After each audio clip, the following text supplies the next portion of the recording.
Bismillahirrahmanirrahim. Assalamu alaikum. In this lecture, I am going to start chapter 1, whose title is Data Basics. And here are the contents of today's lecture. Number 1 is data processing, and next जो मैं discuss करने जा रही हूँ वो है data processing activities. सबसे पहले स्टार्ट लेते हैं data processing पे कि data processing होती क्या है.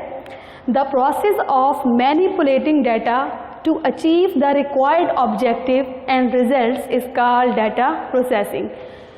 Required objective या results को अचीव करने के लिए कि वो ऑब्जेक्टिव जिसकी हमें रिक्वायरमेंट है, तो उस ऑब्जेक्टिव्स को या उन रिजल्ट्स को अचीव करने के लिए जो डाटा पर मैनिपुलेशन होती है या जो सर्टेन ऑपरेशंस परफॉर्म किए जाते हैं उसको हम डाटा प्रोसेसिंग का नाम देते हैं.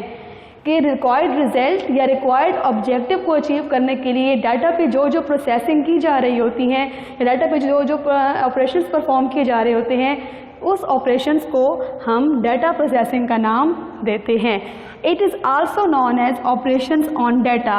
कि सिंपली अगर ये कहूँ कि डाटा पर डिफरेंट ऑपरेशंस परफॉर्म किए जा रहे होते हैं, for example different functions perform किए जा रहे होते हैं, डिफरेंट फार्मूलाज परफॉर्म किए जा रहे होते हैं ताकि जो है हम अपना एक रिक्वायर्ड रिजल्ट जो है वो अचीव कर सकें. तो डिफरेंट ऑर्गेनाइजेशन जो है वो डिफरेंट जो है ना वो ऑपरेशंस परफॉर्म करती हैं या बिल्ट इन फंक्शंस परफॉर्म करती हैं अपने डाटा पे ताकि अपना जो है ना उनका रिक्वायर्ड रिजल्ट जो है वो जनरेट किया जा सके. तो उसके बाद है डिफरेंट एक्टिविटीज़ इन डाटा प्रोसेसिंग. डाटा प्रोसेसिंग में डिफरेंट एक्टिविटीज़ आ जाती हैं. Number 1 is data capturing, number 2 is data manipulation and number 3 is managing output result. देखें, डाटा पे प्रोसेस करना है. डाटा पे प्रोसेस करने से पहले सबसे पहले हमें क्या चीज़ चाहिए होगी. हमें सबसे पहले जो चीज़ हमारी रिक्वायरमेंट है वो क्या है, डाटा कैप्चरिंग. कि डाटा को हमने मल्टीपल सोर्सेज से कैप्चर करना है, डाटा को हमने कलेक्ट करना है. तो डाटा को जब हम कलेक्ट करेंगे उसके बाद उस पर डिफरेंट ऑपरेशंस परफॉर्म होंगे, देन हमारे पास आउटपुट आएगी. तो मैंने ये कहा था कि अपने रिजल्ट को अचीव करने के लिए या अपने रिजल्ट को गेट करने के लिए जो जो ऑपरेशंस परफॉर्म किए जाते हैं उन ऑपरेशंस को हम डाटा प्रोसेसिंग का नाम देते हैं. तो अब उन ऑपरेशन जो हम परफॉर्म करेंगे वो किस पे करते हैं, वो हम डाटा पे करते हैं. तो डाटा को हमने सबसे पहले क्या करना होता है, कैप्चर, मीन डाटा को रिकॉर्ड करना है. तो आज सबसे पहले देखते हैं कि डाटा कैप्चरिंग है क्या. Collecting data from multiple sources is called data capturing. कि हम मल्टीपल सोर्सेज से डाटा को कैप्चर करते हैं, डाटा को कलेक्ट करते हैं. मैंने लास्ट लेक्चर में भी आपको ये चीज़ बताई थी कि सोर्सेज कोई भी हो सकते हैं. सोर्सेज डिफरेंट ऑर्गेनाइजेशन भी हो सकती हैं, एक इंडिविजुअल पर्सन भी हो सकता है, डिफरेंट मैगजीन्स भी हो सकती हैं, ऑडियो भी हो सकते हैं और वीडियोस भी हो सकती हैं. तो आप डिफरेंट सोर्सेज से डाटा को कलेक्ट करते हैं ताकि उस पर क्या किया जा सके, प्रोसेस.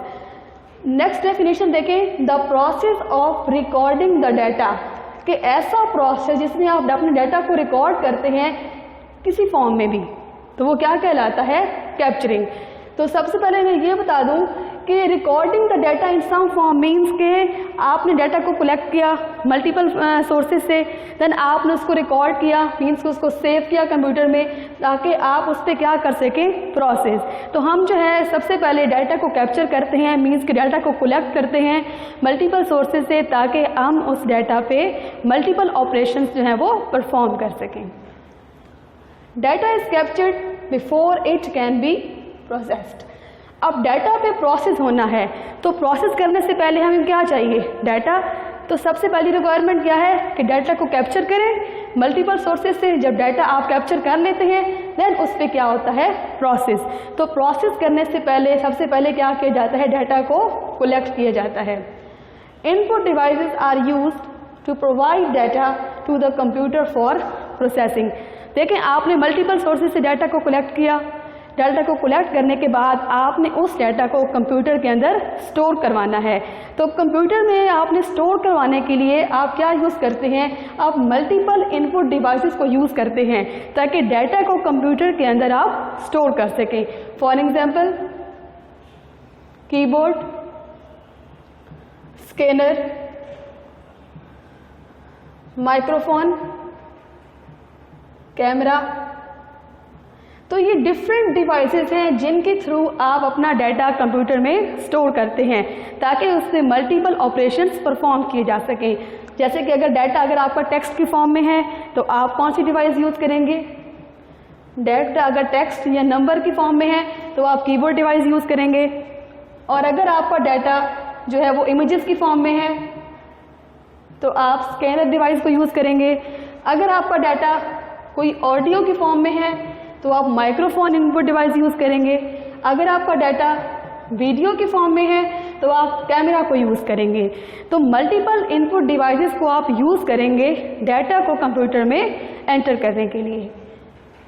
देन जब आप डाटा एंटर कर लेते हैं कंप्यूटर में, मीन्स कि डाटा को आपने कलेक्ट कर लिया मल्टीपल सोर्सेज से, कलेक्ट करने के बाद आपने डिफरेंट इनपुट डिवाइसेस को यूज़ की और उन डिवाइसेस के थ्रू आपने कंप्यूटर में डाटा को एंटर किया।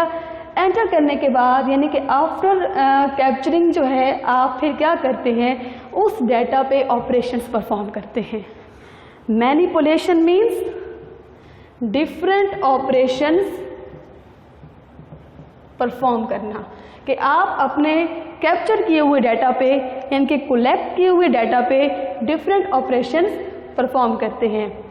The process of applying different operations on data, ऐसा प्रोसेस जिसमें आप अपने डाटा पे मुख्तलिफ ऑपरेशन या मुख्तलिफ कैलकुलेशंस परफॉर्म करते हैं, तो उस प्रोसेस को हम डाटा मैनिपुलेशन का नाम देते हैं।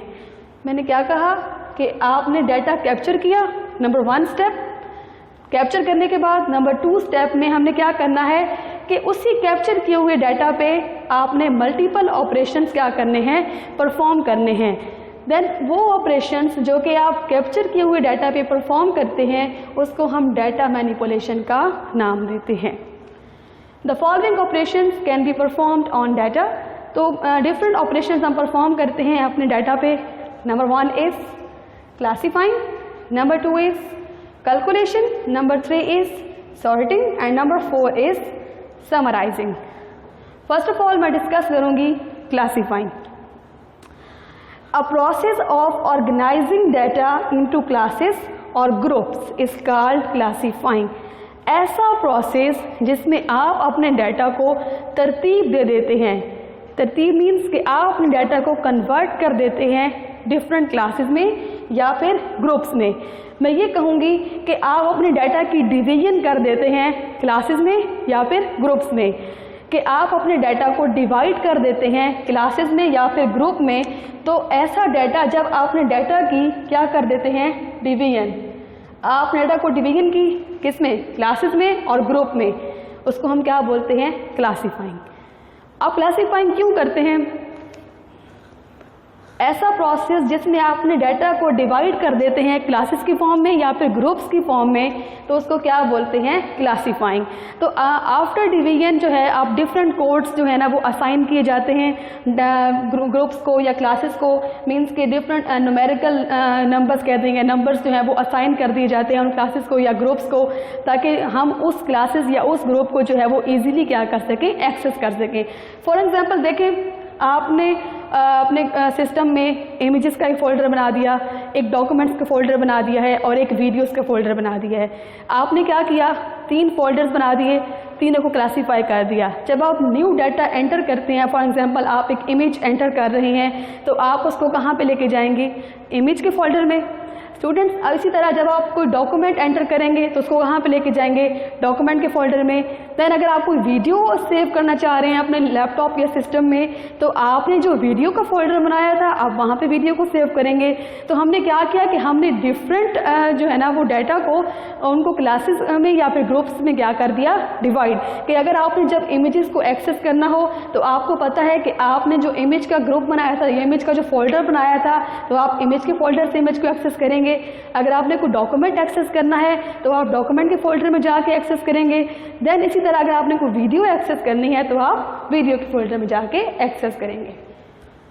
नेक्स्ट एग्जांपल इसमें यह है, the data in a college can be classified in 2 groups. कि फॉर एग्जांपल एक कॉलेज के अंदर जो डाटा है उसको हमने क्लासीफाई कर दिया है, उसको हमने डिवाइड कर दिया है 2 ग्रुप्स के अंदर।